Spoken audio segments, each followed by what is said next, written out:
It's late September, fall is definitely in the air, which means it's getting close to World Rivers Day. Ross Davies with you from Kanaka Creek Riverfront, and we are here. There's your directions on how to get here in Kanaka Creek Regional Park. We're going to explore this venue today, since we would have been down here in person for a Rivers Day event anyway. And what's this? Well, as long as he's not carrying an Acme suitcase, we should be okay. So we're going to explore this entire site from where we are now to the viewing platform, the canoe launch, and down to the mouth as well. We're starting with the viewing platform at Riverfront, and you can launch a canoe either right down over there. There's the west end of the parking lot in the distance, or perhaps down here. And just keep an eye on the tides, because we're at high tide right now. We're getting influence from the Fraser, but it can get quite low. Sometimes that viewing or that canoe launch isn't really usable. So check your tides. The best thing to do is to go on the Canadian tide tables, look at Point Atkinson, and add about an hour to the high tide there. Of course, you can't talk about Riverfront without talking about the Canadian Pacific Railway, which was finished in 1885. There used to be a second railway that crossed over top of the CP and went down to the Fraser River. That's Abernathy and Lougheed, and we'll talk about that a bit more when we get down towards the mouth.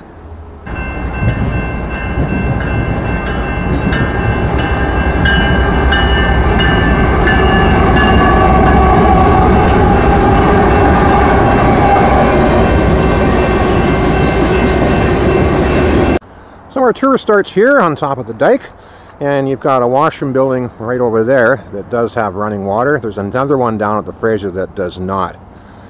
And you can get yourself a doggy bag if you want before we head off down the dike trail. We would normally be set up with a booth right here, but COVID has put a little bit of a dent in that, so we're faking it this year. Pretty interesting feature is this oxbow. The Kanaka Creek is flowing from your right to your left.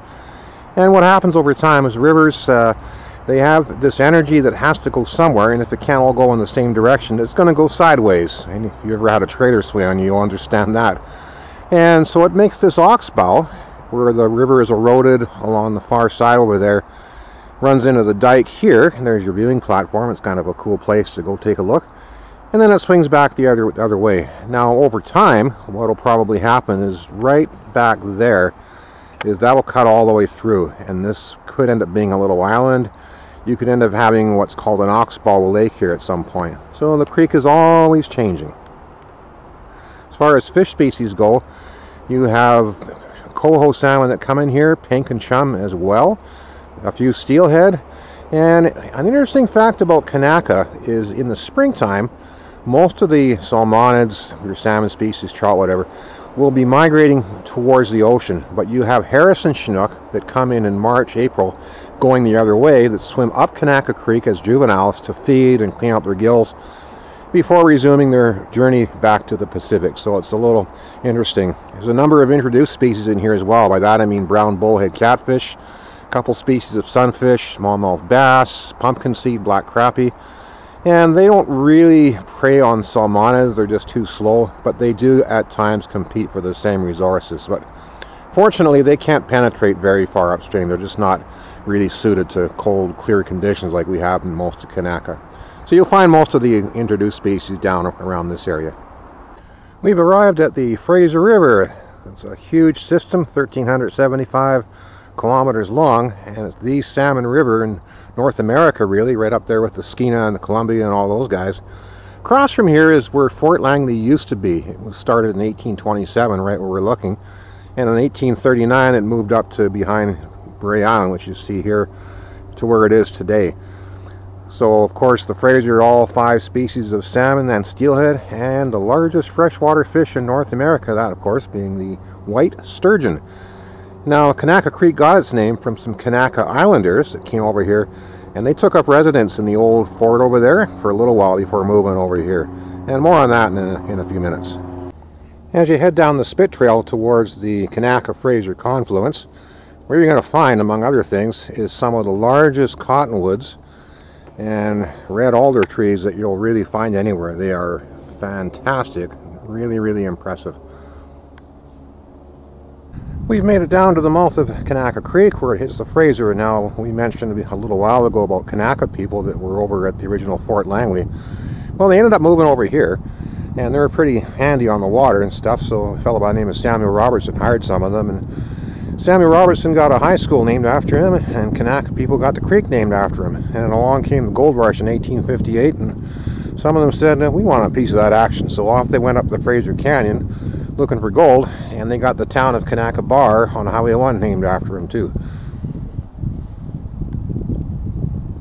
This looked a lot different in the last century. In the 1920s, late 20s, there was a log dump here where logs came down on the railway and were put onto barges right here. There was a little shingle mill, a couple bunkhouses, so it was quite the operation going on.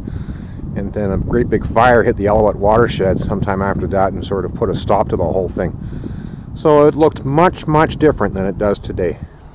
This bridge across Kanaka right at the end of the Spit. So we ventured a little ways west of the end of the Spit Trail, and if you come down here on a weekday like it is today, or maybe even the weekend sometimes, you might be the only person in here.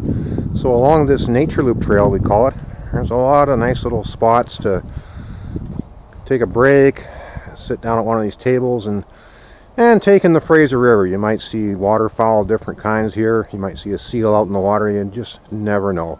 So it's a really nice, easy walk. Now, being early fall, there's no mosquitoes today.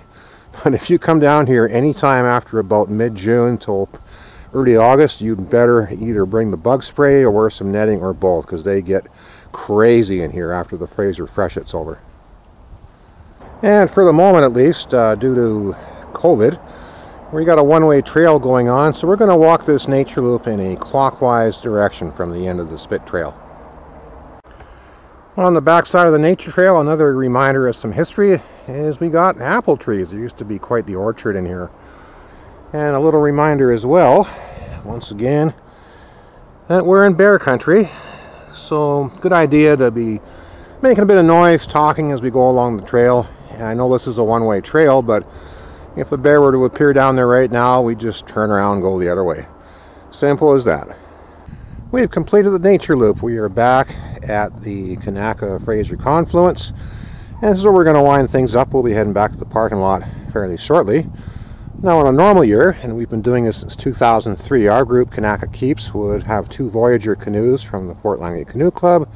We'd paddle down the creek, take a little gander out in the Fraser, and then return upriver. But that changed this year along with so many other things. And what else is new?